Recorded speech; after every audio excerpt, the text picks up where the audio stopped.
It's still good greasy. Just lick it.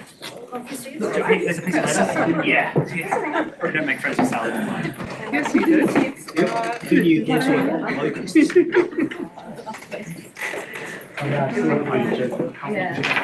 want to sit right down the front? Yeah, there's a whole front row that's free. I won't say a word, I promise. It's still right though. Trying to decide which one I want. You're very tall. Hang on, can you see? Because I don't want you to. I can't, yeah. No, All right. There's someone behind you, I will see. Cool. All right, let's get started. So thanks for coming out tonight, everyone. Pretty good turnout, and some new faces as well, which is great. So to begin with, I'd like to acknowledge the Gadigal people of the Eora Nation, the traditional custodians of this land, and pay my respects to elders past, present, and emerging. So tonight's schedule, what's happening? So I'm going to spend a few minutes doing housekeeping. I'll keep it very short because we have a pretty full agenda. There'll be a hiring segment, so if you're looking for work or if you're looking to hire, that'll be your opportunity to get up and say a few words. We start tonight, our first talk's by Nicole. It's actually a Q&A. Looking forward to this one, something a little bit different. And then we'll get into our first talk on Xcode Cloud by Shashank. And then we'll take a break, and our third talk, our second talk, but third sort of part of the night will be from Ash about mobile UI frameworks. So looking ahead, we're back here in May, but we are looking for talks. At this point, I don't think we have any lined up. So if you're interested in giving a talk, if you're able to give a talk, please just get in touch. Probably Slack's the best way. You can send me a message through Meetup if that works as well. A good idea for a talk is if you happen to be giving any kind of internal group talks at work and there's sort of stuff you can share more publicly, they tend to make pretty good CocoaHeads talks as well. So tell your colleagues. So hey, I did introduce myself at the beginning, but I'm Zach. I run CocoaHeads along with Christian, who can't be here tonight. So any questions or issues, just come and see me. As always, a massive thank you to Billu. Without them, we couldn't run tonight, obviously in their offices, which is great. And they help sponsor our ongoing costs as well, things like the Meetup subscription. So we're really thankful to them. We have a code of conduct. It governs everything we do at CocoaHeads, both online and offline, so including the Slack group, but also here tonight. You can read it in full on the website, but it boils down to a few key points, and they are to be respectful, be inclusive, and be aware. If there's any issues or you'd like to report any violations, please, again, just get in touch. And you can do that anonymously if you prefer. You could make a fake Slack account or something like that if that's more comfortable. Speaking of Slack, we have a Slack group. Worth calling out. So you can join by scanning that QR code. I made sure it's right this time because last month it didn't work. Done that a few times. The links expire in 30 days, so if we happen to have more than 30 days between events, that's usually what gets me. But we have a new channel. Christian started it, Indy, so talk about... Oh, just for Indy, where is he? You got your own channel, man. Talk about people's like indie software journeys, not about the indie, one and only. Never mind. But definitely check it out. Could be cool. Oh, sorry, it's still a few people speaking. Oh, we're good. I'll put it on a bit later as well, if you missed that. So who's attending for the first time tonight? Show of hands. Yeah, welcome. Round of applause. You like to enjoy? Thanks for coming out. If you like what you see here tonight, Melbourne CocoaHeads also does a similar thing. So we run on the third Thursday of the month. They tend to run on the second Thursday of the month. And they have a pretty excellent live stream as well. So I highly recommend tuning into the Melbourne CocoaHeads if you're interested in more of CocoaHeads, really. Okay, so is anyone looking for work or hiring and wants to give a 20-second spiel? Now's your opportunity. Yeah, feel free to stand up and go for it. Hi everyone, my name is Howdy, just like the pronunciation of my full name. I studied JavaScript, Python, SQL, and Tubular. I found SQL and Tubular are easier for me because I have a finance background and I'm getting more and more passion in JavaScript and Python. And I'm learning how to develop web site as well. So yeah, I'm very interested in this area. And yeah, thank you. Thank you everyone. Thank you. Anyone else before I move on? Yep, feel free to stand up and go. Hey everyone, I'm Leo. I've been doing iOS development for 3 years now. 2 of them were in Apple Developer Academy. I don't know if any of you heard of it, but it's 2 years that you learn iOS and everything in the Apple ecosystem on development. And I spent another year working with a project that Apple was our client, and we were doing an iPad app. And now have come to Australia. I'm from Brazil, and I'm seeking for work on the iOS development or any other technology field, but I have experience in iOS. That's it. Okay. Anyone's hiring, you know who to talk to in the break? Can I ask? Yeah. Both of you have work rights, permanent visa, Yeah. I have a student visa. so you can do 20 hours. Yeah, 24. That's very important. Thank you. 26. That's wonderful. Cool. Quick shout out to a few conferences that are happening. Deep Dish is happening next month as a pretty much fully iOS Swifty based conference. It's in Chicago in the US. I think tickets are still available, at least they were when I put this slide together. So if you're interested, check it out. But a little bit closer to home, DevWorld's happening. So it's back for 2024. It's in Melbourne early next month. And there's definitely still tickets available for that one. And being in Melbourne, it's a lot easier to get to. I'll be there. I think a few people in this room will also be there. But if you're interested, definitely worth checking out DevWorld. And then, of course, the big one, WWDC has been announced since our last meetup. So it was announced for the second week of June. It's mostly online again, but there's a day at Apple Park. So I think applications for that have closed and stuff, but it'll be worth following along online. And always very excited to see what's around the corner. So that's all that I have time for. I'm going to pass over to Nicole now. Oh, that's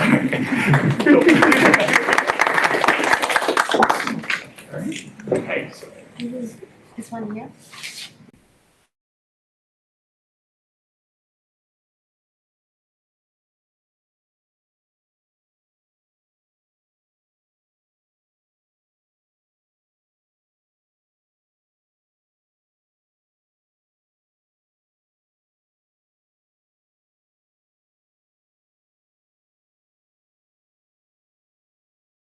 And one in the corner is for the view-based system. All right, technology works. Hello, everyone. My name is Nicole, and yes, I'm the one who presented at last month's meetup here. And if you were here, I hope you enjoyed it. I certainly loved our discussion, and above all, I loved everything I was able to learn from you. And that's why I've come back, because I've so much enjoyed picking your brains. For those of you who weren't here, would you be able to give a show of hands who were not here, people that were not here? Okay, a fair few of you. Great. Okay, so to fill in the blanks and to briefly do a background, my name's Nicole. I am a new programmer in Swift. And last month, I did a presentation sharing my learning journey, and the topic was called 100 Days of Swift UI, and it was about human learning stories along that journey. And I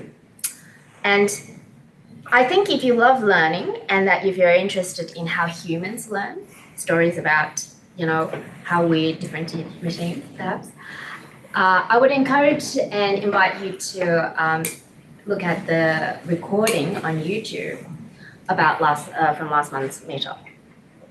And since the last presentation, I have requested and been very generously granted an opportunity by Zach and Christian to do a follow-up and go over a couple of questions I felt was unfinished business from last time, because there was a fair bit I was trying to cover and we ran out of time.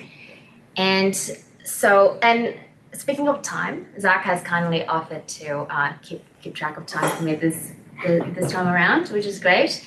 You're doing well. So I intend for tonight's discussion to be fairly short, around 15 to 20 minutes. And I want to focus on 2 follow-up questions specifically. And before I get into that, I would briefly recap the human learning stories that we shared last time. So I presented using an app that I made. So I would share that very quickly with you. So the app has these cards, and there's a human there because I was unable to work out multi-line in the navbar title, but apparently you couldn't do one. Anyhow, so there are 8 stories here, and the first one was the story of darkness and fear. The second story is the story of light and discovery. The third story is the story of love and generosity. The fourth one is the story of the false beginner, which I was one. And then the fifth story is the story of memory and mastery. The sixth story is the story of frustrations and anger management. And the sixth story is the story of diversity and community. The last story was the story of machines versus human. And lastly, there were some, contact details to connect. And once again, I would love to connect with you on LinkedIn or Slack afterwards. So feel free to come up to me and ask for those details. Now, tonight, the 2 follow-up questions I want to focus on is one is one close to my heart, which is around the story of the false beginner. And the second one is super topical, and it's around machine learning. So to get into the first follow-up question, I simply want to lay the context and ask you the question. The context of the false beginner, I find beginner programmers, and especially false beginners, are people that I have a real soft spot for. And I think they really deserve extra help. And I think when I think of false beginners, I think of people that are spending and investing a great deal of effort to create their ideas, not always finding success and finding their way, and often facing moments of doubt and possibly giving up. Not due to their inability, but perhaps due to, something that they're not seeing in their process. So when I think about my own journey, the challenges I find were a few. One is that there's an overwhelming amount of content to filter. And often you go down tracks that are kind of dead ends, such as, what I did with React Native. Then you sometimes follow what appearing to be great content, only to find out that after you've completed the content, it immediately became obsolete. Then when I finally found Paul Hudson, I was like, oh my God, somebody saved my life. And it was because, he laid such good foundations, as well as he was committed to being on top of the change. So my question for you is, what are the common mistakes that you see false beginners make? And how would you recommend people to filter for content these days, given how much content that there is out there? And how do you recommend people to seek help, potentially seek mentorship, and help themselves successfully create their ideas? So I think actually I have a particular question for the gentleman that mentioned. What's your name again? Yes. Bolaj. Huh? Bolaj. Bolaj. You mentioned that books, right? Because I followed a lot of courses. Yeah. And then you said, why don't you look at books? I think regardless of the format of the content, I still find filtering is, challenging. Even with books, how do you know where is the right book and what's to read? You don't. You read the first couple of pages, chapters, and you gotta have a feel for it. Okay. Because some of the books I found don't work because they're too dry and the writer doesn't know how to write properly. It's great for analytical stuff sometimes, but I can't turn the pages properly. Yeah, so they can make it fun. However, I disagree with the books thing entirely because the moment they're printed, they're already out of date. You talked about things going on a date. Don't buy books, especially on Swift. Oh my God. Okay, everybody? Sorry? Ebooks. Yeah, that's still fine. But guess what? The moment you write something in an ebook or whatever, there's a chance that there's a chance that the person will never come back to it, right? Yeah. At least with a website that's a blog post that's about this long, you know it's transient because the date's generally at the top, and you know it lived then. You know it's got a date, and you know exactly why somebody made the decision at the time about that sort of framework, because there's been stuff even in Swift, once it became ABI stable, people don't do things the same way that they did a year and a half ago, 2 years ago, right? And they're still adding things to it. So my recommendation for that sort of thing would be, somehow I accidentally fell into it. Somebody recommended some mailing list people that were collating, they were doing the filtering for us. So some of them, like, you end up with that Sundell guy, Swift by Sundell, but the main guy, I've completely and utterly forgotten his name. Zach, can you help me? The dude who sends out the emails, been doing it for like 10 years. Dave Verwer. Dave Verwer's the guy, the iOS Dev Weekly guy. He would send out these things. He's been doing it for like 10 years, just off his own back. He lives in the UK. And that was how I got a lot of filtering. And then once you have a really good bed, all these bookmarks, they link to other people they trust and stuff. But then also Dub, you go there, you meet people, they recommend things, you come to this, people recommend things, you get on the Slack. It just becomes a word of mouth thing, which is very hard to break into because you don't know what you don't know. Yeah. If you didn't know this existed, Exactly. how would you know to come here? I would say that for me, one of the lessons I'm discovering for myself is that it took me a long time to feel I was good enough to be here, and I felt like if I knew nothing and turned up here, I feel like, oh my God, everybody's gonna think that what is she doing here? But now that I am here, I feel like I should just come and ask people, So, how does everybody else filter for your own learning content? Do you just, please don't tell me Google, because Google is kind of like, okay, I've tried that. Talking about learning, is that learning from scratch or learning? Yeah, learning from scratch or learning ongoingly. Okay, a good example might be I don't use Swift UI at all, right? Because what I work on is sort of an Objective-C, and I can't use Swift UI. So I've done about this much of it, and so I'm even in the same boat with you. I don't even know where to start with Swift UI to a certain degree, and I work at Apple. Okay, so how ridiculous is that? But some people, they come from another industry. Yeah. And some people have the IT background. Mm-hmm. Right. Like me, as I worked on iOS for a year and a half, but I used to be a full stack engineer. Mm-hmm. And there is a translation happening from my previous background to Swift UI. But for the people who learn from scratch, that will be a totally different story. Mm-hmm. Yeah. So which scenario are we talking here? Look, I think, I guess, it's quite an open question. And I think what I tend to think about is the learning process. I find that everybody confront similar, the process is similar for everybody. You have to filter for content. And then once you filter for content, it's like, okay, I can just code along, or I can have a different approach to maybe just go through concepts and then try to solve problems myself. And, and at which point would you say, okay, I'm just gonna, launch regardless, even though if it's not good.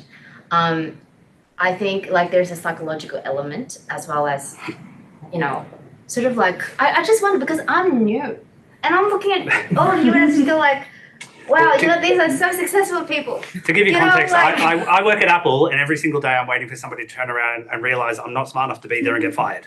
Okay? So it never goes away. Okay. I'm not you might guess, but it is definitely machine learning or whatever. They're a nice, easy way to get to something, but then you actually have to apply the brain. And unfortunately, it's going to come with the context of what you know, your skill set, who you've been mentored by. You're really going to have to make a judgment decision about, do I need a quick fix to do this one thing that isn't working right? Or do I actually want to dive a little bit deeper and go, okay, I'm going to throw away a couple of days to understand how it works, or why that comment from a year and a half ago doesn't work since Swift 5.7 or whatever it is literally going, sometimes you go down a rabbit hole and you just go, okay, this doesn't make any sense. But unless you put in the effort to find out why it doesn't work, you're just gluing stuff, sticky tape on top of layers of sticky tape, and it'll blow up really badly, career-wise and the problem. It's literally just get something out the door. We have to do, okay, if you have to do that, but it's worth putting the effort to really understand why you're not understanding how it's behaving. Could be a bug, file a radar, but it could be just you haven't got something key. There's a piece missing covered by that the summary doesn't write fall up that someone wrote 2 years ago. Yeah. But if you're talking about concepts, one of the things that I found when I was trying to teach myself iOS way back in like 2008, 2009 when it first started, was I needed a problem. I couldn't learn without something to do. Yeah. I couldn't just read the books. They were boring. I'm like, what do I do with this information? So I invented a stupid little game in my head that I wanted to build that I knew I would never sell and built that. Yeah, I totally agree. I mean, it's the best way of learning is you start from a small task. A problem and to make your life easier or whatever And it is. You are in a company and you are in that position and you have a mentor and you start from a little like small task, like maybe change a text. Right. And that's where we start. And then we start to learn more and having more complex tasks. But the thing is, the reason why I was asking is that the person have some background or person that learn from scratch, because it's so hard for a person to find a spot in the company that without any Tech training or whatever, Yeah. But for a person have a previous background, like a tech background, it's easy for this person to find a spot, maybe change a position in a company and start to learn a new platform. Right. Look, I'm probably, a little bit over time. I just want to give maybe a few minutes. That's okay, my responsibility. That's all of us. Halfway now. Okay. I want to get into machine learning. So what is super interesting? I mean, it's such a hot topic right now, obviously. And what is super interesting was that in March, so that was, if you were here, I was talking about March was about like sort of the end of my 100-day program, even though it took longer than 100 days. But a friend of mine forwarded me an article that was about a Silicon Valley, that was about a Silicon Valley startup that is working on automating programming itself for gaming applications. And the point of my friend sharing this article with me was to say, you should quit learning this programming thing, okay? And I mean, she's not technically background, but nonetheless, there is that perception out there. And the second thing that was interesting was since March, which has only been 1 month, I had 2 super interesting encounters in this topic. One was a friend of mine working over at Fishburners, the entrepreneurial startup hub. He said that he managed to program a functional iOS app only off copy and paste from ChatGPT. Yeah. And I'm like, are you serious? And then he actually showed me. So, well, first of all, what's interesting is every data model in there is Strut. And I'm like, well, they're all Struts, but nonetheless, it works. And secondly, there's code in there, which he said, you don't have to understand, but it works. So, like, I am finding that it what's interesting, right? Like, it's since I also, I also saw this, or content is not supported. You're not allowed to stream it. That's machine learning answer. Yeah, that's it. Stop spying us. So this is, I mean, one of Paul Hudson's presentations, and he was trying to say that there's this Stack Overflow driven development that was a phenomenon in the industry, which I as a beginner wouldn't know. And I am super fascinated, and I want to get your take on how do you now manage your own ongoing code learning process as well as your development process, given all that is happening in AI? And would you ever ship code that you don't understand? I think we all don't understand. It's called legacy. Yeah. So I guess one of the first things to say about the AI writing code is that it can write code. Of course, it can write code or whatever, and that's all fine. You can glue it together as best as you can. But what did Craig say before? The moment it doesn't work and you don't know how to program, then what? right? It's not foolproof. It's silly to ever to think that way right now, right? Somebody still has to program the programs that are making the programs, right? You see what I'm saying? Like, Okay. yeah, it's still everything is still going to be programming in the future. It's still, in my opinion, a valuable skill that people should learn, right? Number one. And then what was the other thing that you said about with the AI? And then so basically, deciding what to learn. yeah, so basically, Ongoing. that you still need to learn, okay? And actually, one of the things I forgot to mention is that there was this experienced programmer who said that given the tools, development costs would halve, potentially quarter.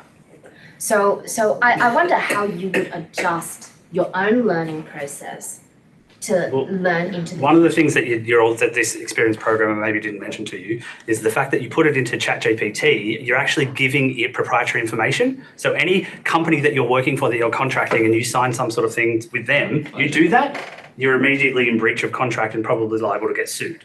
Okay, so that's worth noting as well, because you're just giving it, you know what I mean, and then it's giving you code. You're essentially, it's no longer safe, right? So there's already policy at Apple that says never use ChatGPT to generate code and put it in there, because especially if a malicious actor knew that Apple, for example, was using it to write code, they could manipulate the data set so that every single time it would spit out certain types of backdoors.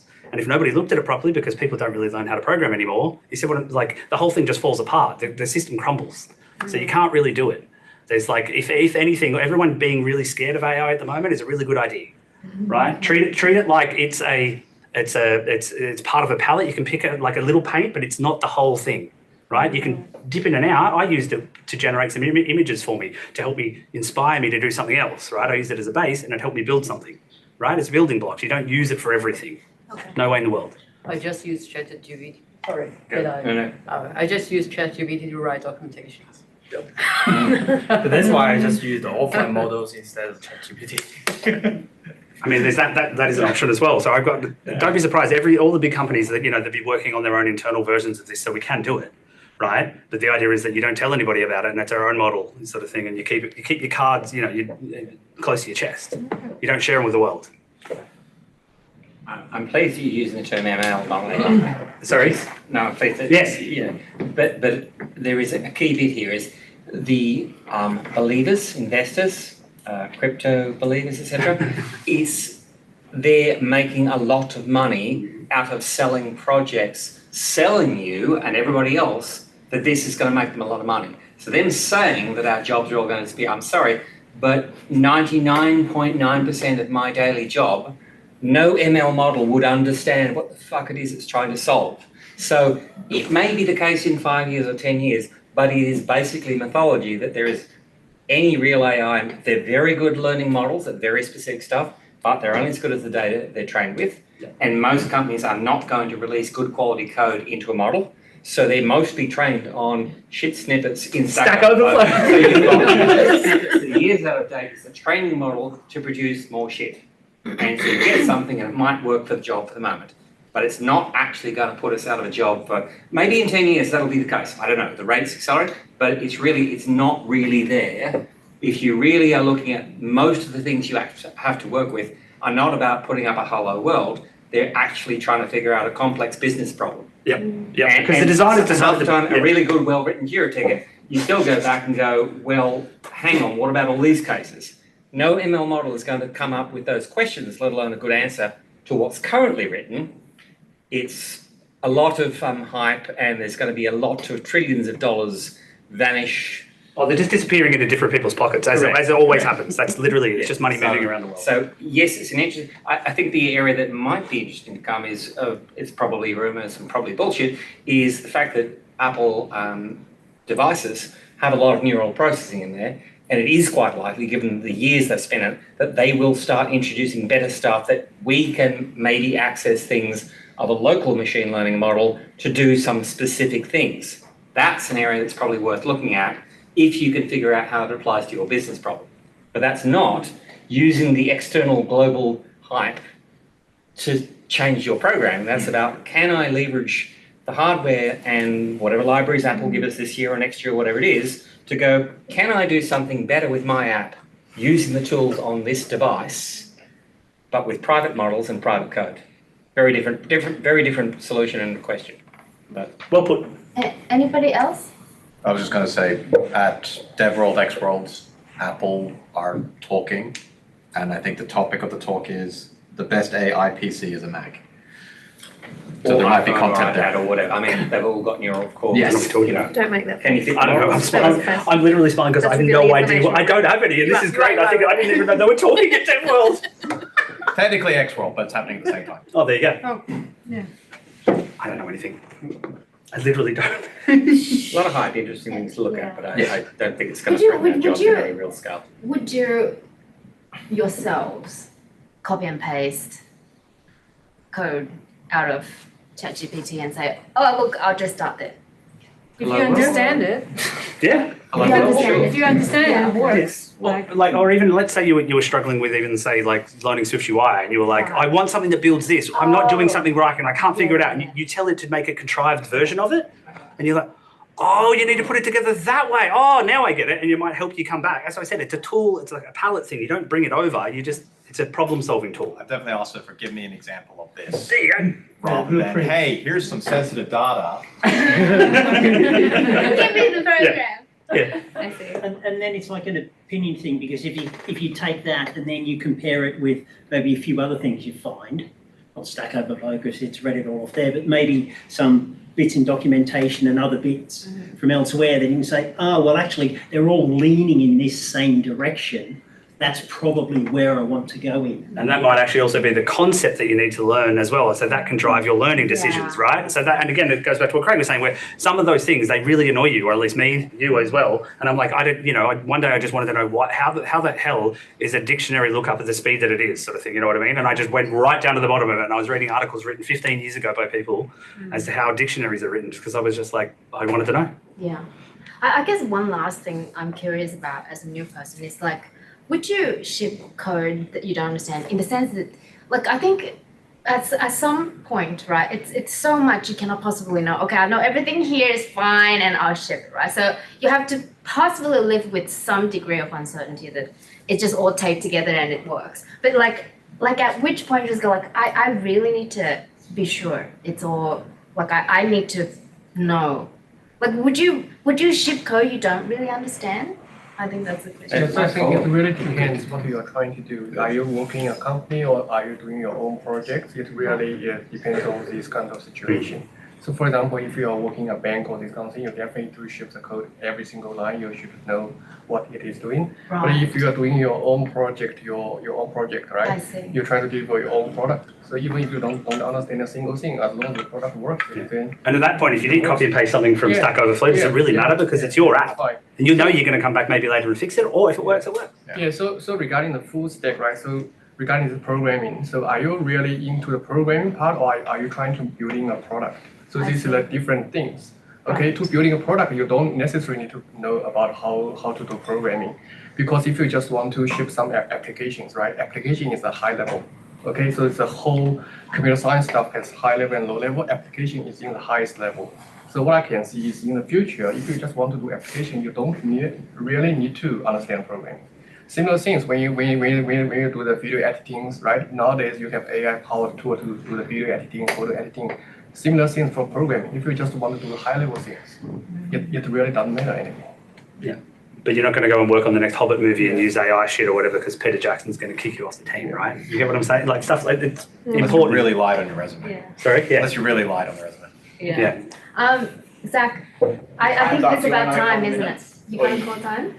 Do you want another couple minutes or are you done? I think there's one more comment. We'll just take one Yeah, last do that. comment. I was just going to, so there is a point that unless you're working in incredibly high risk something, high security something, most of us go and use some open source libraries. We don't read through all the code. We might look at it and see it's got 10,000 positive reviews. We don't understand every line of code. Right. But it has been looked at by a lot of people, see with high confidence, not a model which we don't know what it was trained on, spat out something and I glued it in. Okay. If you're doing a hello world app and you can sell it, great. If you're doing something that's important, maybe not. Yeah. Money's a good one. Another one, any like embedded systems, like things to do with keeping people alive. aeroplane software, like hospital software, that actually gets read by dozens of people before it's even sent out. Like there's checks and balances. Sorry? Pacemakers, weapons control, you know. Even working for This whole Cochlear, people system. who have worked for Cochlear, you'd understand the amount of checks and balances that even go through for those sort of things or whatever. It takes 4 years minimum for things to get approved. So they write code, stop, 4 years later it comes out. You see what I'm saying? Like, that's how much scrutiny is involved. So it just You depends. could save 50% of the time if you did ML. Right? And the cost. And deafness. And they're already deaf, man. So like at that point. Maybe What? The joke was right there! It fell on deaf ears. Oh! One more. So that concludes my presentation. Thank you so Thank much. you. Really appreciate it. Thank you. Good questions. Thank you. All right, we have one talk now, and then we'll take a short break, and then we'll be back with the second talk after.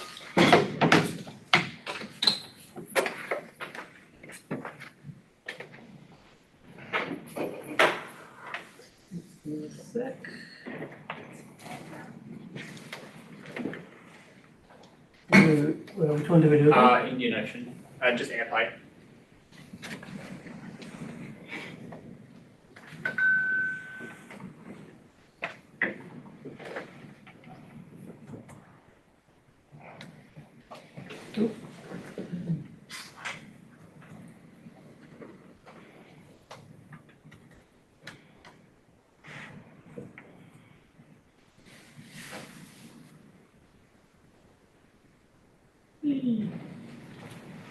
Alright, one sec. How do I change the display?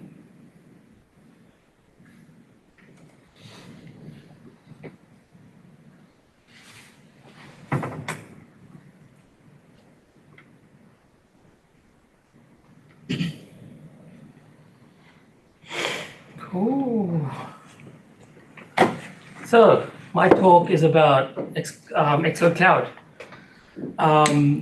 Before we get started, just want to get a bit of an idea on who uses Xcode Cloud right now with their own stuff. Really? 2. Surely. Wow. Only the indie devs. I do the clients. Good, because I was hoping we had a low number because I had a feeling not many people were using it. When I first used it, I was surprised at how capable it was. Hopefully, after you see what it's capable of, you'll be able to use it in your own projects for yourself. But before we start talking about Xcode Cloud, I just want to do a quick refresher on, the general flow of how you build an application, right? You might start by, writing code, you build your app, whatever, and you go off and you start doing some testing. Once you're happy with the results, you might, send it out, deploy it. Somebody might use it in staging, prod, whatever. And then, you're happy with it, so, you send it out to actual customers. They start using it and, you're happy. And you start monitoring for any issues. You might have some sort of, some like Firebase in place, you monitor analytics or whatever. And then, you go back to the beginning, you start writing more code. You iterate. So that's a general flow, right? All along the way, you're basically, you're using a bunch of tools, right? Today, in our day-to-day, we use quite a few tools. Ooh, wait, that's not, yes, sorry. Generally, these are some examples which I know I've used over the last few years. Jenkins, Firebase, App Center, Azure DevOps, TeamCity, Bamboo, Xcode, Bitrise, Bitbucket, Fastlane, GitHub Actions, I don't want to read them all out. But the idea is, these are used for various different things. Actually, one fun fact, which I probably do want to call out on my notes, the one at the top middle, that's Mercurial, that's a version control thing. Who here knows that Facebook uses that instead of Git? And the reason for it is because when Facebook started up, they had so many lines of code and Git just wasn't considered suitable. In the last few years, just a random fact, in the last few years, Microsoft, when they basically added support for Git LFS, they basically, move Windows across to Git and, the mega fast. So technically Facebook could use it, but they don't use it, which is interesting because if you consider stuff like, hybrid frameworks like React Native, it's obviously got running on GitHub. So yeah, anyway, so that's a bit of a segue, but ignore that. Anyway, coming back to my point, these are all tools, right? Unfortunately, Xcode Cloud is just another tool. However, there is some good news. It is a tool that can replace all your other tools. That's obviously fantastic news. Great. I get excited. But, so many buts. ChatGPT wouldn't give me a photo of a butt, so I had to improvise. It's got some drawbacks, which hopefully I'll try to point out as we go. So let's jump right in. So what is Xcode Cloud? It's like any other CI/CD. It builds your code. It does static code analysis. Anything you can do in Xcode. Command B, Command U, all those tests run and analyze. It runs. You can do any of those commands. It is CI/CD, so you can fail your PRs if you want. You can use it as a gated check-in. It integrates really well with TestFlight, so you can send out builds. And the best part is the fact that it now has a very generous free tier of 25 compute hours per month.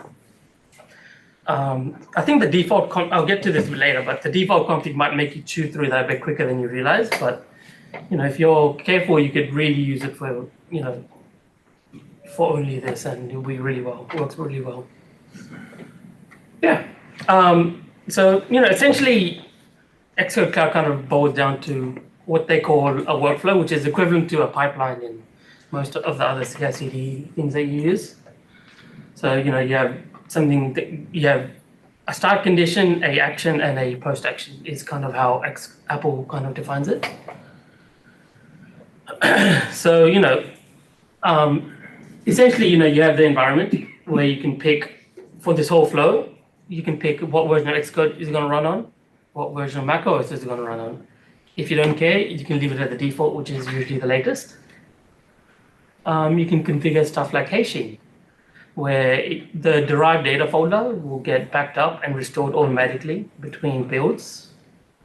One of the things which I found interesting while I was preparing for this was some people suggested that if you write temporary files into the derived data, like you want to back up or restore something between builds, you can actually do that, which is a bit of a hack, but hey, it works. You didn't get that idea from me. I don't know if it works, how well it works, but you can give it a go. And also within the environment, you can configure variables and secrets. And secrets, obviously, they'll get masked out if you ever look at any logs and that kind of stuff. Just like any other CI/CD. Start conditions, as far as I can tell, is no different from any other CI/CD. You can do it on if a branch is changed, commit. You can do it on pull request, like I mentioned earlier. Same thing. You can have it on a Git tag if that's updated and you sort of change your tag. You can schedule it on a time schedule, or you can obviously manually start it, which is literally, like I said, no different to any other CI/CD. Git integration is kind of I feel covers most situations. It's got Bitbucket. It's got GitHub and GitLab, and also supports the enterprise versions of those. One thing to call out is if anyone's using Azure DevOps, that's not supported. And Subversion and Mercurial from the very first slide, earlier slide, they aren't supported either. Can't really do much. Maybe it's coming at WWDC in those, but we'll see. Yeah. So one of the good things is it supports multiple repositories. So if your code depends on other code, which needs to be authenticated, you can easily provide those credentials for it. Like in the past when I've done it, you have to create personal access tokens, that kind of stuff, make them secrets and all that. It's a pain. This does Exocloud makes it really, really easy. You just provide the URL you may want to access, and then it will ask you to authenticate, and it will store the tokens and everything. It's magic. It's pretty cool. This is one of the very few things which you have to actually configure from App Store Connect. You can start the flow from Xcode, but it does just eventually send you to App Store Connect. Yeah. So yeah, let's start talking about some of the actions they can kind of do with it. Like I said at the beginning, you can build, test, analyze, which is more of a static code analysis. It doesn't really apply to Swift for any Swifties out there. And archive, which obviously is very important if you want to send out builds. And awesome, interesting or awesome, I don't want to call this, is they all run in parallel. There's no way to actually force them to run in sequence. So if you've used any of CI/CD, usually, at least what I've done in the past, is you kind of run sequentially, and you only have one machine, and you can only run one at a time. But the default and the only way to run them is in parallel.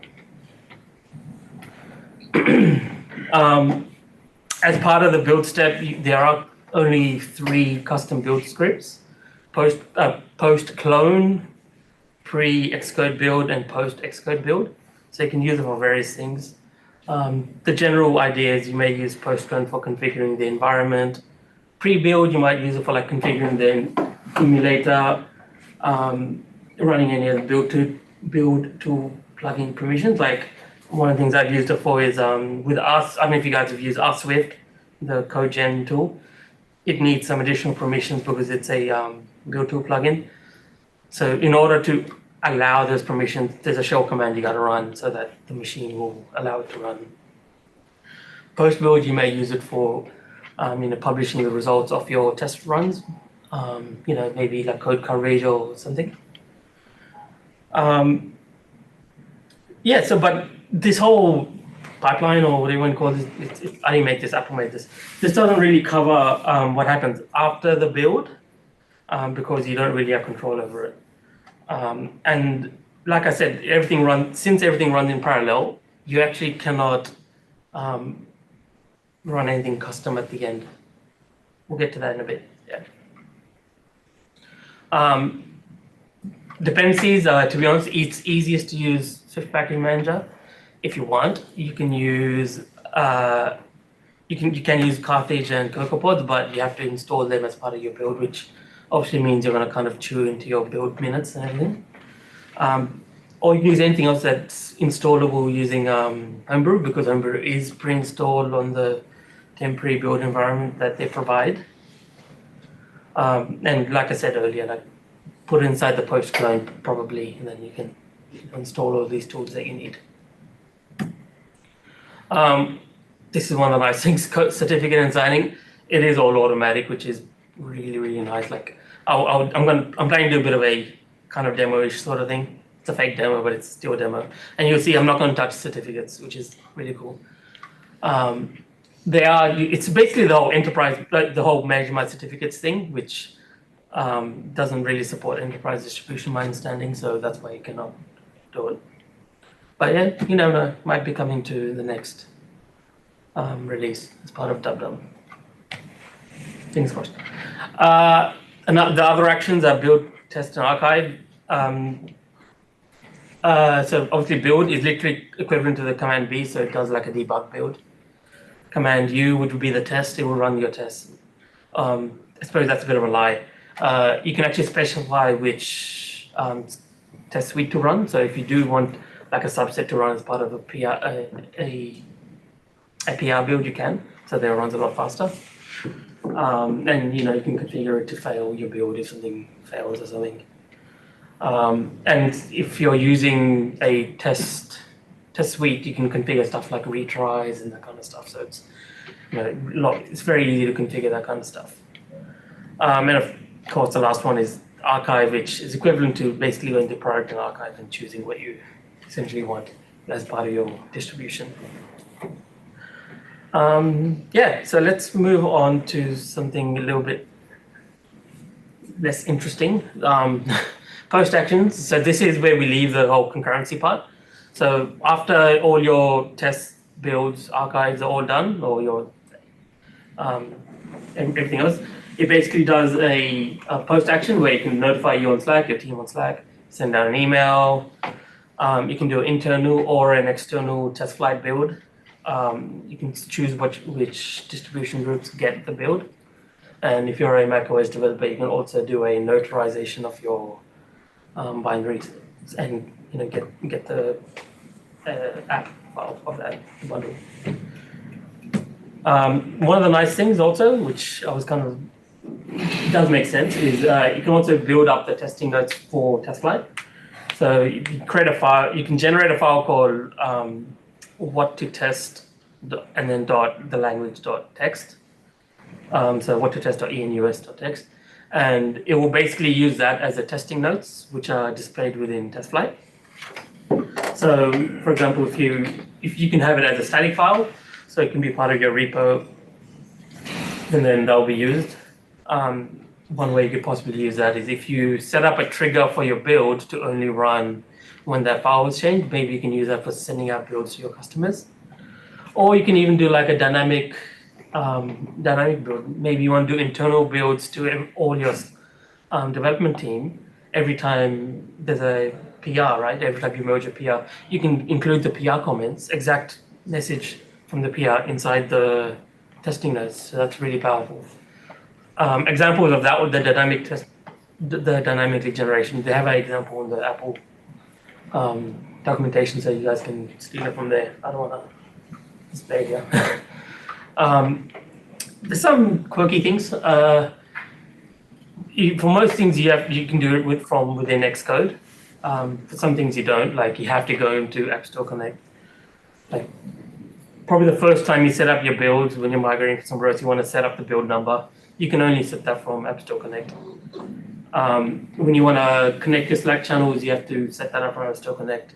Additional repositories, same thing. I suppose it's all the, when you hand off from one website to another, you get the OAuth token being handed over. It's just that, really. And I suppose setting up test flight groups, that's also something you have to do within App Store Connect. That kind of makes sense, right? It's always been there. Because that last slide didn't have space, I'll mention some other things. Permissions, they come from App Store Connect. One thing which I don't like is the fact that everything is done from within Xcode. I don't know if you guys have ever used YAML files for your build configs. I do like those because they're considered snapshots.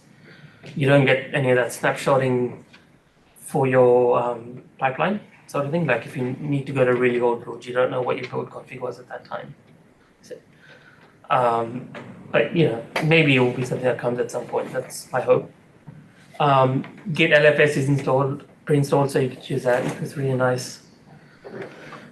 Sorry, I don't know why you'd want to do this, but if you want to use any playgrounds, if you want to do Git playground, a Swift playground, you can do that using I think you have to wrap it within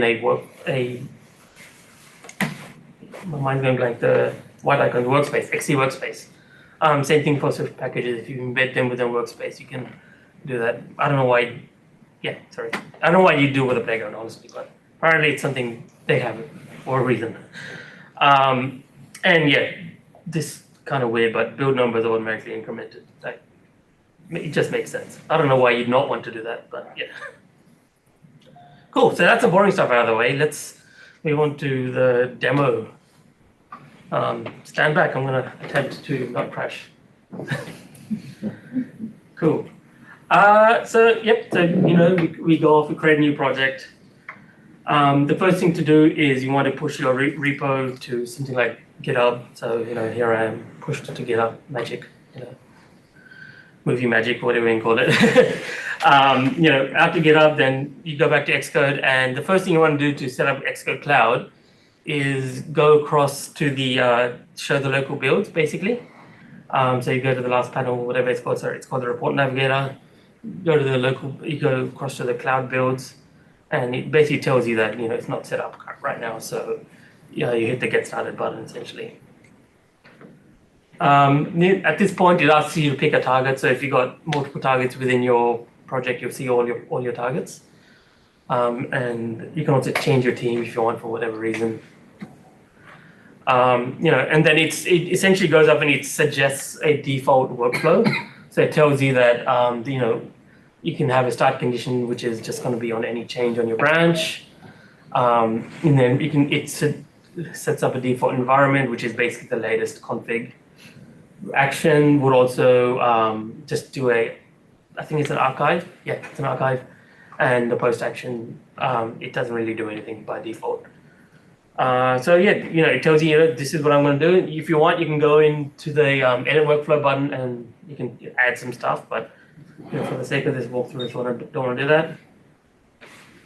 And then it goes off. It talks to your repo. So in this case, since I'm using GitHub, it goes off, talks to GitHub, and it realizes, hey, I don't have access to GitHub, and it will ask you to grant access. So you press the grant access notification. You cross to your browser. A bunch of clicks later, you basically end up give the repo access. Either you can give access to everything, or if you want, the way I've done it, only give access to the one repo of yours. At this point, xCloud has access. You can verify that by going in the repo. You can go to the settings within GitHub and going down to the GitHub apps, and then you can see that xCloud now has access to this particular repo. At the same time, back in Xcode, that button's gone. You've got a bright green tick. Happy days, And then there you go. It's pretty much done now. So it notices that there's no. Since remember we started with an empty project, nothing existed. It picks up that there's no app in App Store Connect, because since we're going to be potentially sending it out in test flight, it needs that. It tells you, hey, it doesn't exist. It'll offer to create it for you. One thing which I've noticed with this is it does tend to fail, like a lot. I don't know why. Like I did like 3 or 4 dry runs of this, to be honest. It only worked once. And I don't know why. Like once I know it failed because the app ID may have been already taken. But if I put a random date or random numbering, sometimes it works, sometimes it doesn't. So if it fails, just manually go and create it yourself, but then maybe start this whole process again. That's my advice. 2 cents. Point being, if it works, good for you. You get a great big tick. And we're kind of done. And at this point, it's offering pick a branch. Let's kick off a build. So in this case, we'll just do it on the main branch. It goes off. You can see it's now provisioning. It's queued basically up in the top left, top right. Sorry. It's queued. I've noticed queuing, it doesn't take very long. Depending on time day, I think daytime, Sydney time thing. The longest I waited is about like a minute. Nighttime I waited less than 10 seconds. So I don't know if they do any sort of closest to you sort of thing where they build it in Sydney, but they don't guarantee that in the documentation. But that would just be a time zone thing, I'm pretty sure. It'd be the fact that the middle of the day here is nighttime in America, or their afternoon, and people are still working. It's just the load. When America goes to sleep, everything gets faster. I work at Apple, trust me. You going to talk about IT or? My brain, everything, general rule, yeah. No, I mean Apple stuff. Rises. Apple stuff, yeah. Cool. And then basically after it's done queuing, it goes into a queued state where it starts basically running your build.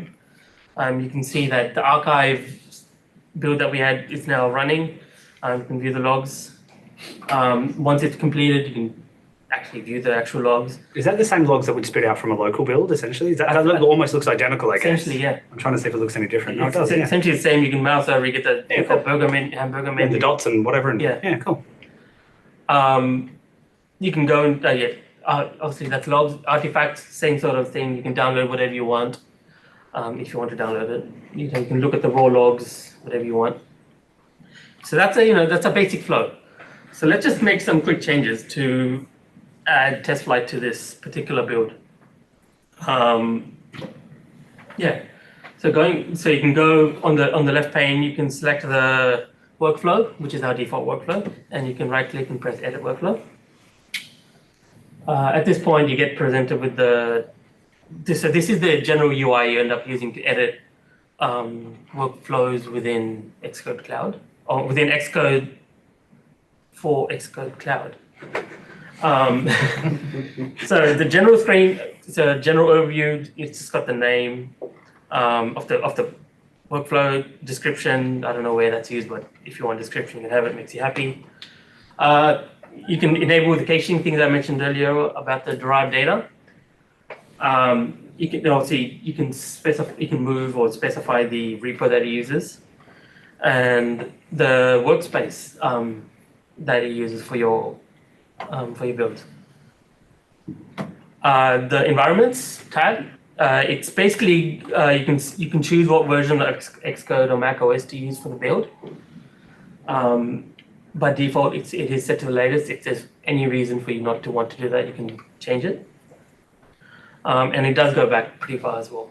I don't know why you'd want to go too far back, but whatever. And then, this is that's moving our way down. So I skipped over the precondition, but there's not much there, trust me. The trigger, sorry. On the action, we got the archive action. By default, it doesn't do any sort of preparation. But since we're trying to do a test flight build, we can change it to test flight internal. What this does is this automatically enables code signing. So this is literally all you need to do to enable code signing. Xcode takes care of everything. Xcode Cloud takes care of everything else for you. And then at this point let's also add some tests while we're at it. So you can right-click the actions, add test. We can choose what tests to run by choosing a test suite, or you can just read it from the scheme. We're not going to change anything. We'll just read everything from our scheme. At this point, we can then add a post action, which is actually what will send out the build over test flight. As you remember, we did internal before, so let's right-click the post action and choose test flight internal. And then you get a screen saying, who do you want to send it out to? Obviously, by default, it's got an error. You can go to the plus icon and choose the team, or the group, sorry, and I'll send it out to my internal testers. At this point, we're actually done. Then that's all we need to. Well, we're kind of done. It's a little bit of asterisk above my head. Yeah, we're done. We can send it out. We press save. You go back to this screen, and then at the top right, you can press the start build button. It will ask you what workflow you want to run, which is kind of silly, but whatever. We only have one, so select that. What branch you want to run it on? Let's do it on the main branch. Start build. Just like before, it will queue it up. Start running. And you can see at this point, they're actually running in parallel. So we've got the tests are running on at once, and we've got the archive running separately. It will not run the post actions until both of those are completed. Archive failed pretty quickly. Not going to tell you why yet. Let's wait for the test to run. The test ran! Hooray! Let's have a look at the test. You can see, now we'll just for everyone to read this, but basically it ran the tests on iPhone 13 Pro, iPhone 13, iPhone 13 mini, and the iPhone SE 2nd gen. So it ran the test, all the tests 4 times. So I suppose the call out here is if you want to chew through your build minutes, you leave it at the default setting. Unless you have a reason to leave it at the default setting, right? It's probably a good idea to reduce it down to just whatever you care about. Use your mind. Don't be a sheep, just a reminder, you get 25 hours. Use them however you want. Moving down to the archive, it's given an error, exact same error you would get from Xcode when you try to do an archive. It's basically failing because there's a missing icon. Apparently you need an icon if you want to send out a test flight build. Easily fixed. Go across to the asset catalog. Add an icon of somebody waving to a cloud because this is Xcode Cloud. Thanks, ChatGPT. And let's kick off another build. So just like before, the build's running. Archive finished pretty quickly. And passed this time. Test ran, test passed, just like before. And now if we look at the post action, it actually is stuck. Trust me, it actually literally is stuck. Even I was confused. The reason being is if you go into App Store Connect, you get the missing compliance message. So that's easy. We all know that's pretty easy to solve. You just go to manage and you tick the right box, and boom, you got a tick here. Return back to Xcode, and you basically get a tick, and you check your email inbox, and hello, you can now test your app. That's basically it. You know, my point is that that's as simple it is to use Xcode Cloud. It's not very hard. Yeah, that's all I got. Any questions? Yes. Can it just run failed task? Because I realized that archive failed, but you have to run unit test, the UI test again. So you can't tell it just to run certain at a ad hoc basis. You can't say just run this or just run that. What you could do, if you really wanted to, is if you had like a test suite, and you would have to obviously do a commit to modify that test suite to choose which test to run. And that's one thing you could do. My understanding is that's kind of what Apple kind of recommends as well in some of their WWDC stuff. If you have any flaky tests, you can also mark them as flaky. There's that XC, there's some command you can run where it tells it this may be flaky, so you mark your code that way. Sorry, what? You mark your code that way. all of my code's marked that way, yeah. Yeah. Also, is it easy to migrate? For example, I have multiple repos and I want to apply the same implementation. Yeah, so it's all in the UI. There's no way to copy paste from one repo to another. That's the missing YAML stuff you were talking about, That's right? missing YAML stuff, yeah. I've moving one project to another, I tend to copy the YAML, remove what I don't need. Yeah, that's it anyway. So let's say you have like multiple people in the same team working on the same app, but they are doing different configurations for this kind of build process. How do you solve the? No, so this build process actually belongs to the Apple team. And that's actually irrelevant of. So you are saying like different Apple ID will have their own clients? No, it belongs to the Apple developer account. Yeah, Apple developer account, but the thing is I have two team members which belong to this developer account.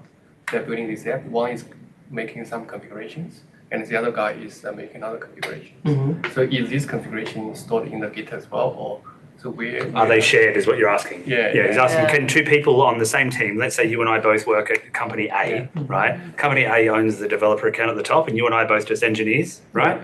Do we both share these cloud settings because they're owned by that, right? Yeah, because it lives there on the app. It actually lives on the app, not on the computer. More so, I guess it's attached to each individual app store connect. It belongs to the app ID. App ID, yeah. App ID. So basically, I make a change. The other guy gonna see the change immediately. Sounds like it. If you set the workflow to go with that change. Yeah. Okay. But also there was a toggle I think I saw that said you can make it so that only administrators or some other role are allowed to change it, so that you can not allow certain devs to fuck with your, only the QA, but you know what I mean? Only the people running the pipeline can change it. I know the secrets is something that only admins and app owners, I think, are allowed to modify. Yeah. There was also a tick box in one of the things that said the same thing. And I think so internal test flight, anyone can do. External test flight, again, only admins and... But that's the same with App Store Connect regardless anyway, so it doesn't really matter. Yeah, so at the end of the day, it comes down to the same permissions as App Store Connect, which is what I called out at one point. How many hours you used for the while we tested? For the demo, for your talk. How much did you use? Very insignificant. Less than an hour? Well, you saw I used 3 builds, so it's very. And it was like 0.29 seconds or something. Exactly. If anything, I wasted build minutes because I ran in parallel, right? I ran 4 configs at once. I have a question. If you build through the Xcode Cloud, does Apple charge you for the fees or? No, so you get 25 hours for free. 25 hours. I think the next tier up, if you want to pay for it, is I think 100 hours. And then there's like 2 others above that. What happens if you've run out? Does it just stop? Yeah, you can't run build. 25 hours per month? Or? Yeah, I think it's like monthly. Per month, yeah. And the caching is up. So what did you say, Zach? It just Caching free as well. They just won't. Local only. Immediately. Yeah, right. Yeah. So they're only gotten by CPU hours, not data networking. They call it compute hours. Yeah, but if Whatever that vast amounts of technically memory- means. I'm sure there's some other asterisks which we're not. I like it. Let's make it vague, and we can decide later. After we build it. Yeah. So that Or when means we that- go to build it, it's a much better time. Not after. We decide up front. So does that mean that if you have several parallel tasks to run, and they'll charge you For each of them individually. Okay. But like in the example which I had, where the archive finished pretty quickly, as soon as that stops running, you're no longer paying for the archive.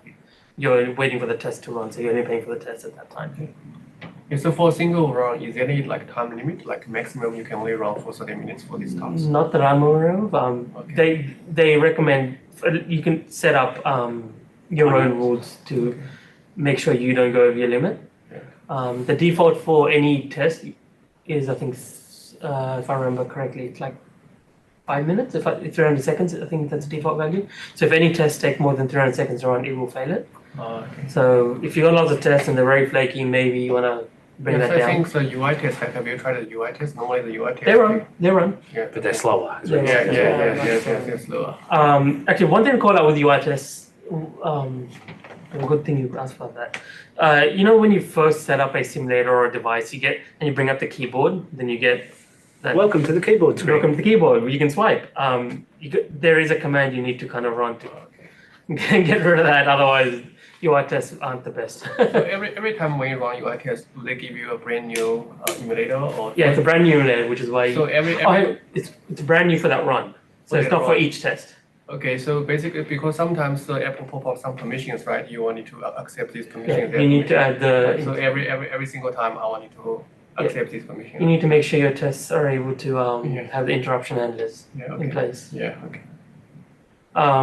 There are some commands you can run, like I mentioned, like there's 3 scripts you can run. You can have some commands which allow those permissions on all your simulators, so that way you don't need to worry about any of that. But yeah, in general, the idea is you should be using interruption handlers. Yeah, of course.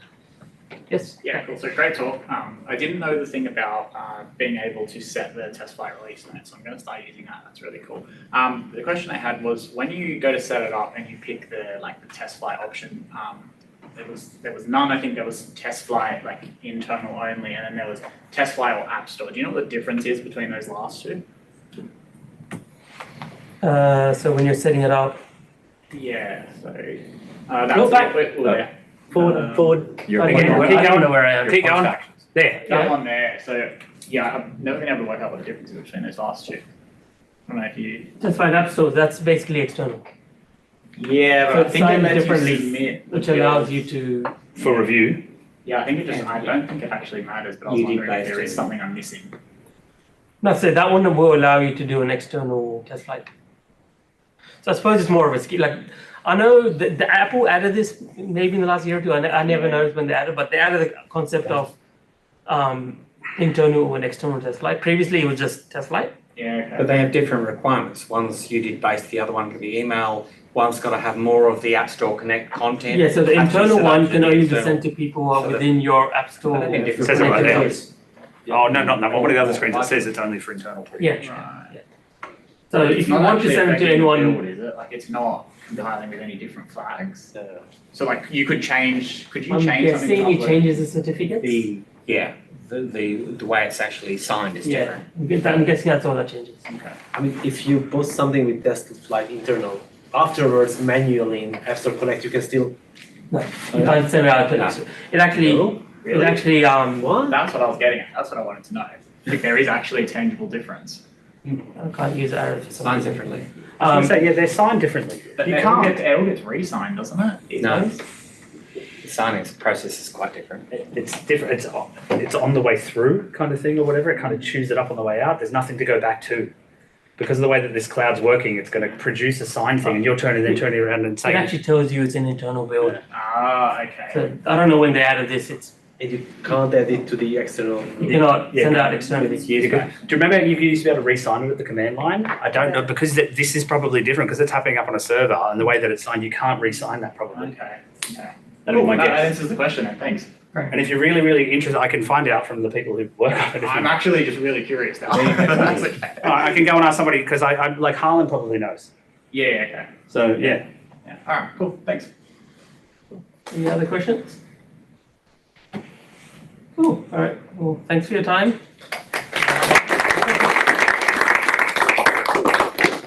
We'll take a short break and then we'll be back with Ash's talk. I don't know if there's any pizzas left, but there's drinks in the fridge and bathrooms out the corridor to your left.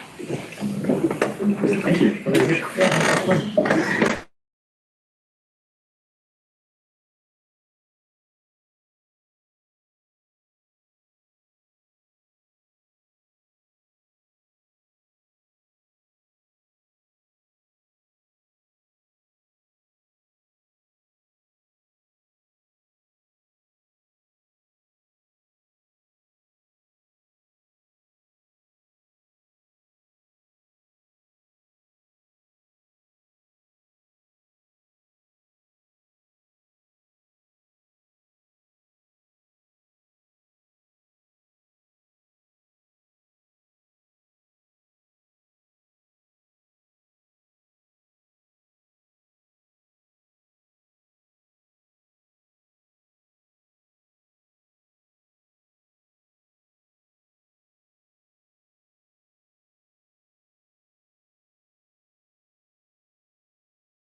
Alright, thanks everyone. You can find your seats for the night. Awesome winning you.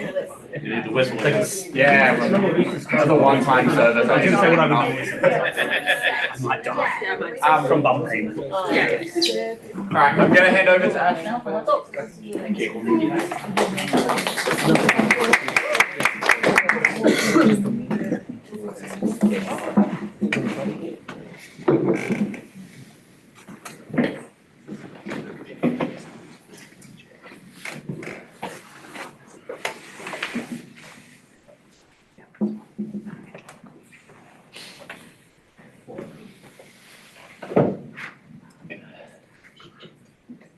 Awesome. Here we go. Great. So, hi everyone. My name's Ash, and this evening I'll be talking on what mobile UI framework you should write your app in. And what is a mobile UI framework? Well, it's a set of UI components, and it also allows developers to create visual mobile applications. So now you need to pick one. Which one am I going to pick? Well, there's some questions we want to ask ourselves first, so let's get started. So what options are there for frameworks? Well, we have native, which is Google for Android, and Apple, which is iOS. And then we got hybrid, such as React Native and Flutter. And which one should I pick? Well, it really depends. And before picking these, we need to ask some questions. What does the future roadmap look like? Well, we should be looking at 2-3 years ahead and seeing what we really want to be in our apps before picking it. And what low-level system integrations do I want? Bluetooth, NFC, widgets, etc. And how soon do I want to enter the market? Well, let's look at native first. So what is a native framework? Well, it's a first-party support by and built by Google and Apple. One code base per platform. And why should I pick native? Well, it's up to date with the platform itself, well supported by the platform makers, and mostly well documented. However, there can be cons. 2 separate code bases, so more developers, longer development time and maintenance support, and lack of code reusability. And let's look at hybrid before deciding which one we want to pick. So what is a hybrid framework? Well, it's a third-party support by other companies such as Meta, Microsoft, well, Google, which is first and third, I guess, in this situation, if we're talking about Apple platforms. And same code base, and it works on both platforms. And why should I pick hybrid? Well, it's one code base and programming language, less developers required for the team, and faster to market. However, there can be cons. Could have trouble finding developers, harder for low-level system integration such as Bluetooth, NFC, widgets, CarPlay, etc. And how long will there be support for? Xamarin, I think, is ending support next month, so it could happen to React Native or Flutter or any of the other ones as well. Well, there's lots to think about here. And now let's loop back to the start questions before we dive further in. What does the future roadmap look like? What low-level system integrations do I want? Bluetooth, NFC, widgets, etc. And if you want a few of the Bluetooth integrations or NFC and widgets, you probably want to pick native, as you'll have a lot of harder time trying to integrate with, say, hybrid solutions. And how soon do I want to enter the market? Well, if you want to enter soon, maybe hybrid.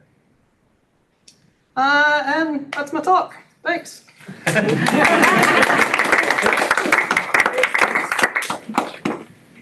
I do have a question, Ash. I said I wasn't going to ask you a question, but I'm going to ask you a question now. That's right. What makes you think? Why is your opinion that hybrid is faster to market? Well, it's not. I'm a native person, but at the end of the day, if you want to build something really quick and get it to market so you can get funding, maybe a hybrid solution is the way to go if it's something very simple, quick, and easy, and look for version 2 or 3 to migrate to a native code base. Yeah, cool. Yeah. One of the other things that I'd also call out for the reasons to stay native as well is accessibility. A lot of the cross-platform stuff doesn't always deal well with the accessibility stuff. Yeah, usually doesn't. Yeah, well, probably worth calling out. So at the moment, you want to do anything at all, the native platforms handle it really well. Both Android and iOS handle it really, really well. You put another layer in there that's web-based. Yeah, well, Yeah, that's we'll go web. with that. Yeah.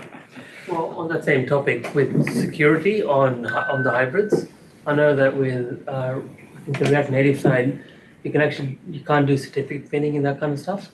So you can get manual attack essentially. I wasn't even aware of that. I'd probably throw in the other one is that you're relying on another group involved as distinct from direct live support is, great, so you got Xamarin, Apple or Google announces a new something or other, well, you can't actually do it, or there's a bug in their library, you're now stuck. As I mentioned earlier in my 6 in my months. talk, Neil. So. Right, so actually I briefly touched on this in my presentation last month, which was initially I was trying to choose a language, either React Native or one of the natives. And there's an article that so impactful on my choice, which was the article by Airbnb about sunsetting React Native. And then it was like a series of articles going through that effectively you have one code base, but you ended up having 3 teams, one that is kind of trying to bridge, as in React Native to Apple, you need a bridge. React Native to Android, you need a bridge. And so, and then they had criteria for their development team or their language outcomes, which was speed, quality, developer experience, and one code base. And in the one code base, all 4 criteria effectively kind of fell down a little bit. After that article, I'm like, who's still going to use React Native?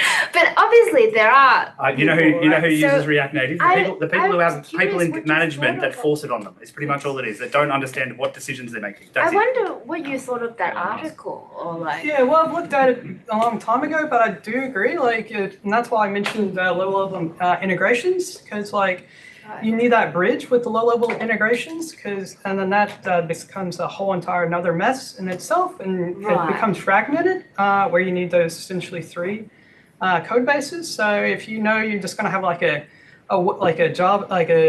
JSON wrapper of sorts, or just a form builder, probably it makes sense then to use hybrid. I mean, it's worth also pointing out for everybody, if people don't realize how much of the operating systems that Apple put out is web-based and you don't know. It looks native, it's not. Okay, so we write our own stuff because we're down closer to the metal and we can make it super fast and you don't tell the difference. And the reason we do it is we're stuck with releases, okay? So every time we do a release, we have to wait till the next point release comes out to fix a problem. It could be months. Some of it you build in web so you can send out little updates or whatever, and it's still all just running locally, but it's like a little blob that slides in behind and updates itself, and then it presents the web page that looks native to you. So this technology, I'm not saying this technology is bad. I'm not saying it's a terrible idea. Just don't use one of these other weird things if you're going to do it. Hybridize your own thing the way you need to. Is the way I'd approach it. Yeah. What you just mentioned, from Apple's side, you are working on with web stuff. Not me personally, but yes. Yeah. But you are just doing it for one platform. No. No. No. When everything that I work on at Apple is iOS. iPad's still technically iOS. tvOS. I'm actually writing. What I mean is you are still working within the same design ecosystem and design paradigm, but where the hybrid, the React Native and all those fail, is they try to be one code base. That means they would be a stranger on both platforms. And that's something that's also really important, that you don't want an app that doesn't feel native. Behaves the same in both platforms, because none of your users or very few of your users will compare those two, right? But what they want to feel at home on their device. Yeah, but also you say this is the problem with all of these hybrid things. It's not us. Yes. Okay, generally it's not us that's doing it or whatever. We'll go with the pros and cons, just like this thing. It's amazing. I've given this talk internally at companies before I joined Apple so many goddamn times, and the times when I failed, I just left because I won't do it. I just won't put out a subpar product because if I'm on Apple, it feels like Apple. If I'm on Android, it feels like Android. I don't want anything. I don't want the worst of both. Yes. Right? Why would I? Yeah, it's a steaming pile of shit at that point. Pardon my French. There's also a middle ground you can consider, which kind of comes back to what you were saying earlier, which is the whole movement towards like server-driven UI. Yeah. Where you get an API telling your native code what to display.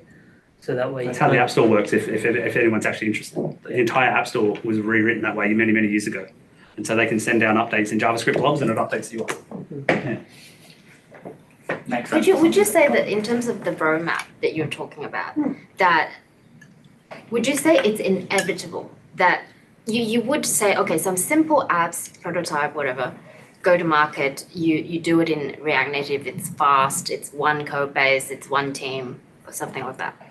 Now, if you say, okay, I'm now serious about this product and I want to add features, whatever, like, improve user experience, then you almost need to tell the startup team, whatever it is, say, okay, you have to, at the 2-year mark, prepare to native, become 2 teams, 2 code base, and then you have to manage your user experience transition, whatever, like data migration, all that. At the 2-year mark, you have to prepare funding for that. And that is still a better path than if you had gone 2 teams from the very beginning. No, I think 2 teams from the very beginning if you know what you want and know what you're after. If you don't know what you're after. The financial thing's important though, right? So if you're a startup and you've got no money, let's say it's you. You've got an idea and you can build it yourself and you're going to go out and try and get seed funding. 500 users. Whatever it is, the faster you can get that thing built and it looks working, it doesn't even actually technically have to work. You could probably build it using Figma or Sketch or something, right? Why bother even half building it and building a shit version of it? I would also go out with the idea saying, look, this isn't going to work full term. I wouldn't even start. I say, you give me the money and I'm going to build it properly. Oh. Because the moment you've got momentum, you've also got then possibly shareholders who are private shareholders, not public IPO companies, but they still want their money to turn into more money. They want to be millionaires, billionaires, right? They want to be the next whatever. And so they won't let you do what you want to do. This is the part of what I'm talking about. But especially startups where money's tight, it's really hard because you've generally got 2 or 3 people and everyone wants to point the ship in a different direction. Yeah. The salesman on the one that I worked on that was a fucking shit show, he was selling features I hadn't built and that the back end guy said were impossible to build. He said, we can't do that. You're not entrepreneur. Yeah, he was, yeah. Thanks, Greg, for answering And that. 30 plus years ago was there's never time to build it right, there's always time to build it over. Yeah. Appreciate it. Thank you. Thanks, Ash. Round of applause. Just before we wrap up tonight, I think Neil had an open question, so we're going to have one last final big group discussion. Questions, answers, discussions separately. I believe about February, Apple pushed out a notice to lots of people to go, hey, come 1st of May, all your apps must have privacy manifests. Your app and every third-party component you use. So however it's packaged, if you've got multiple dependencies, SPM packages, etc., each must have privacy manifest. Great. However, now they've started sending out, when you do a test flight push, they are running some tool that's scanning through your app to go, hey, 1st of May you do this, it won't be accepted. But there are 2 levels to it, and one of them is about API calls. One is quite good about saying, this is how we use our data. That one's easy. The one about which APIs calls you get, great documentation. If we send you this one, here is the set of APIs you are calling and you need to have the correct privacy data about, here are the allowed code. I'm only using it internally. I'm pushing it for commercial marketing, whatever. There's a known set of reason codes to every one of them. Except they send you the thing, oh, you can run a local archive. Please show me the privacy report. It doesn't mention the APIs at all. So we've got about 6 direct dependencies, which have like Firebase, which ends up like 12, etc. There's about 30 projects. And all you get is you have something in your app is triggering this API reference family, file stamps, but you don't know which ones. So anybody got any good suggestions? I've seen some really detailed write-ups. You can do this, go through, run scans, use a archive scanner to drip through every subcomponent of your object files, your archive, all the components to try and find the references, and then you have to manually filter it. We have a couple of weeks to go, and we are still hunting that we don't know why. We've got something saying something is referencing file stamps. So has anybody actually found a good way to, I've seen nothing online that gives you a good answer, short of you spending vast amounts of time and guessing, yet Apple is generating something, probably some false calls by string match on symbols, but any comments, thoughts now or afterwards, but it's a shit fight if you've got any library that references any of the APIs where you don't have something in one of your structures makes one API call, or at least the same symbol name, fstat, lstat. What it sounds like you're talking about is a collision, is what it honestly sounds like, because I remember those, like, I don't know if it still happens because I don't use App Store Connect, but you submit an app or whatever, and it turns out you have to name something in such a way in a category or whatever you want to call it. Creation date. That's right, and you just an Apple's like, you're not allowed to touch that, and you're like, what are you talking about? Correct, but you don't know which piece of code has a reference to that. Yep. And even a detailed write-up on Apple forums with Apple guy Eskimo one is, oh, you can do this and go, yeah, but if you actually have anything that uses direct C or C++ or whatever, the symbols aren't there in the link maps. You can search everything and you won't find a thing. So I'm open to comments or suggestions or anything about, and how do you find what the little bastard is that is causing some sort of Apple warning, which will be a problem in a couple of weeks. So anyway, otherwise, now, later. I don't have an answer, but the question, is this happening to like loads of people? Yeah. It's happening now. Yeah, we got a bunch of emails. We got a lot of apples. I think a lot of apples. No, I prefer that one. 50 Jason had it. They added the manifest, but the manifest doesn't actually have any API reasons. You run the Swifty JSON unit tests and put symbolic, literally cut and paste the breakpoint files so you don't have to manually add them. Run all that, and it fires every fucking breakpoint.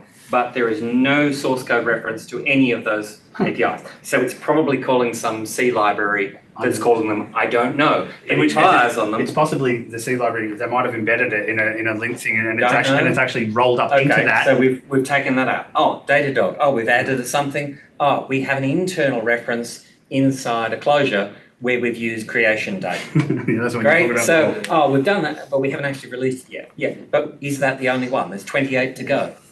So I suppose what you could try is if you want to just build like a empty app, add the libraries one by one, submit. Oh, and that will save us. That will help you narrow down which library it is. We tried the other way. You started removing them one at a time. We started removing the ones we think are suspect. To go back, but like, okay, let's just remove Firebase. That's why you make an empty app and you just keep adding them one at a time and try it, is what he said. Yeah, you've got to go through the whole. I know, each time. Do the build, do the something, do the test flight, and then you get something to go, okay, and if it does come up back with an answer. You would think you could use Xcode Cloud, right? Work with me here. Hundreds of builds. You set that up so well. That was amazing. Yes, on a complex project with a large number of. I just hit my sales target. I can leave now. If anyone has any actual, but literally I've seen nothing online other than this incredibly detailed, and you are still doing vast amounts of manual hunting through derived data of .os and .as and hunting and hoping that they have the symbol references. It's still not definitive. It seems like a very cumbersome way of Apple is triggering something. They're not bothering to tell us.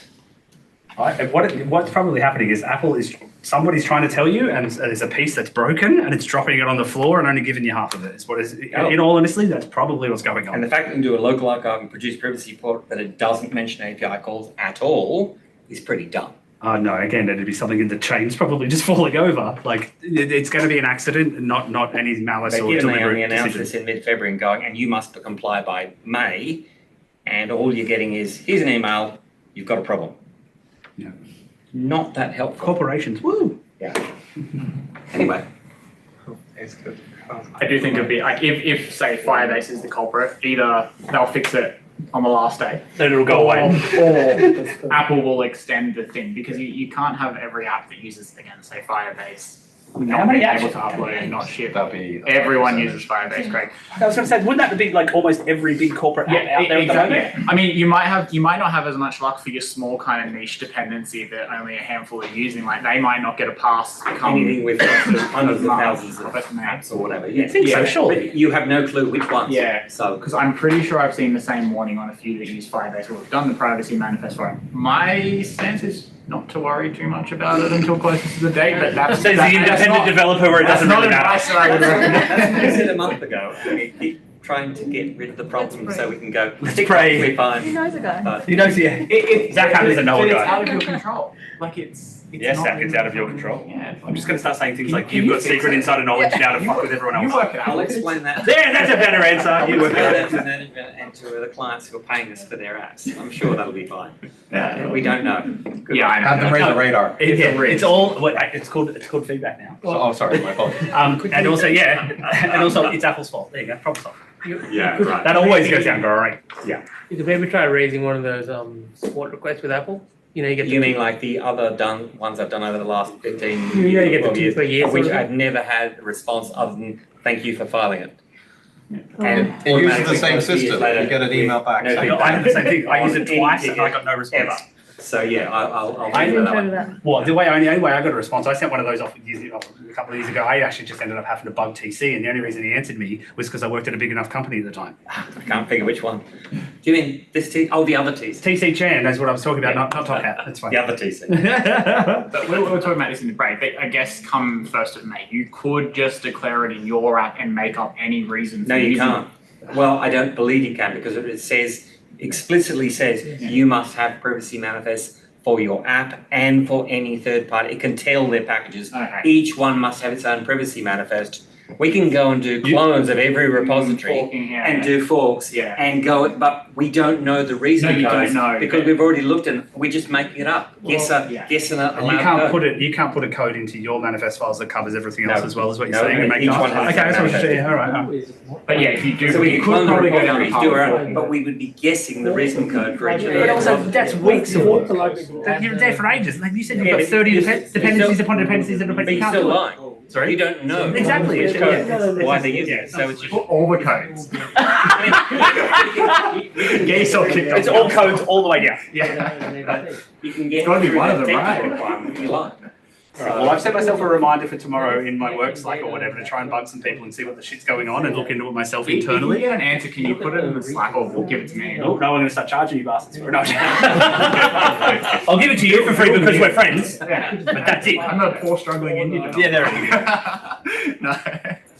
Yeah, I'll share it around if I can. Yeah, figure if out you what could, it is. it'd actually be good to know. Because it might be one of those things where someone solved it internally, but they're waiting for it to come And out. that's the thing, but I expect between now and the 1st of No, May, you can't. something will happen, but Something will happen, yeah. Apple will probably backtrack. I think it the more wouldn't accurate one. surprise me if you're using this, and this, we'll give you another month or whatever. To your point as well, there's probably some very large customers. As soon as putting Facebook pressure can't on. do their weekly update, Yeah, it's going to get. I was going to say, well, if you think about the way Five goes, you only have to have, let's say, Combank's enough, right? Combank in Australia would be enough to turn around to Apple and speak to Gavin, whatever his name is, or whatever, that's the head of developer relations, and just say, this isn't good enough, or whatever sort of thing, or whatever. And Gavin's like, at that point, we pretty much have to shit bricks, right? And this isn't a domestic thing for just Australia. No, that's right. It's a global thing. That's right. Firebase is one of those ones that, yeah. If it is Firebase, we don't know. Well, it has to be something by the sounds of it that everybody that's ubiquitous. It's the most like, common one, yeah. That's right. And so it's going to be something like a networking library or a support library or whatever in the source. All right, don't let me stop the discussion, keep them going, but I'll just wrap up formally for tonight. So thanks for coming. We'll see you next month. Please get in touch if you can give a talk, but otherwise we'll be back here on the third Thursday, assuming we find talks. And yeah, thanks for coming and have a nice week. If not, we'll just sit here and we'll just sit here and just have a chat discussion. again. Yeah, big round You can run it for us. That'd be great.